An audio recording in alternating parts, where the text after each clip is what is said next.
There's a post from a guy named Jason Thayer on a working dog forum called Malinois World. It's still up if you want to find it, posted in March 2020, where he describes selling his Belgian Malinois after 14 months. Not because the dog was dangerous, not because it bit anyone, because he came home one Tuesday afternoon and found that the dog had eaten through a load-bearing wall in his garage in Gilbert, Arizona. Not the drywall, the wall.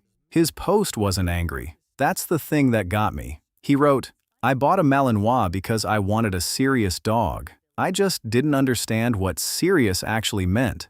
I've thought about that sentence more times than I can count, because it explains something about this breed that no breeder brochure, no YouTube channel, no TikTok video of a Malinois doing backflips in slow motion is ever going to tell you. The Belgian Malinois is not a German Shepherd that runs faster. It's not a tough dog that looks cool. It's a working machine that happens to live in a body that resembles a medium-sized family pet. And the gap between that appearance and what's actually going on inside it has destroyed more households, more relationships, and more well-intentioned dog owners than almost any breed in the last decade. That's not an opinion. The return rates tell the story. A 2019 analysis of breed-specific surrender data across 47 American shelters, conducted by the National Canine Research Council and published in Animals, found Belgian Malinois had among the highest owner surrender rates of any working breed, with the majority of surrenders occurring between 12 and 24 months of ownership.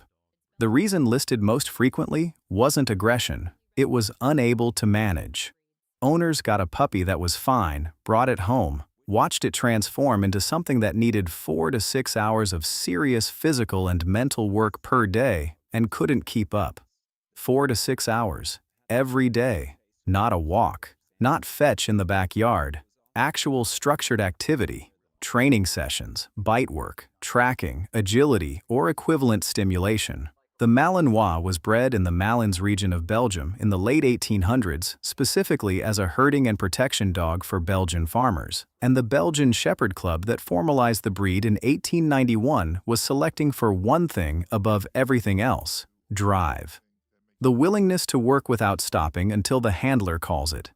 That drive doesn't switch off when you bring the dog inside. It doesn't recognize a couch or a weekend or a vacation. It just exists all the time looking for an outlet. If the outlet isn't structured work, the outlet becomes your garage wall. The military adoption story is the one that keeps selling people on this breed, and I get it.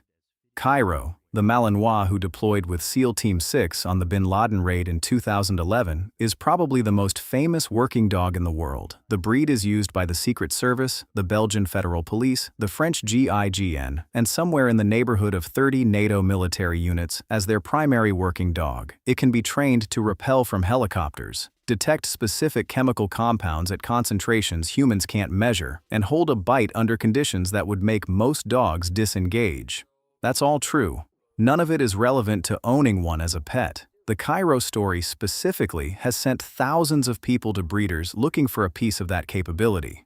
What they got instead was a dog that tops out around 40 to 80 pounds, clears a 6-foot fence from a standing position, hits 30 miles per hour from a dead start, and has a pain tolerance that makes veterinary examinations genuinely complicated.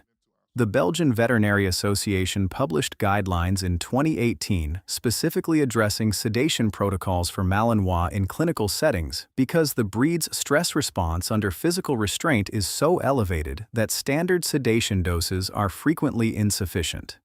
A dog with a higher-than-average sedation requirement is not a beginner dog. This is not ambiguous. The bite statistics are where the breed's reputation gets complicated in both directions. The Malinois doesn't appear prominently in dogsbite.org's fatal attack data. Rottweilers, German Shepherds, and Pit Bull-type dogs dominate those numbers, and the Malinois isn't near the top.